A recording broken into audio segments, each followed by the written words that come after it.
Hi, in this lesson we are talking about what the graphics pipeline is. The graphics pipeline consists of a few steps that each object will pass through for rendering. We usually start with the vertex buffer. This buffer contains data about the vertices that we want rendered. In the input assembler, those vertices are combined into larger elements. Most commonly these are triangles, but it could be other forms of elements. The vertex shader then applies any transformation on these triangles by doing calculations for each single vertex. Then follows a step of rasterization. In this step, the triangles are resolved and matched into pixels on the frame. The fragment shader is then the next step, which is responsible for coloring each pixel. It is executed pixel by pixel.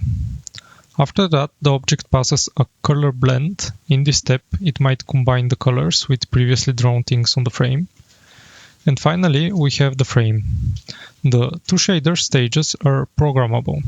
This means that they are written in code which is similar to C. The input assembler, rasterization, and color blend are configurable steps. They are always present, but you have to select the correct options for your application. This is everything about the pipeline.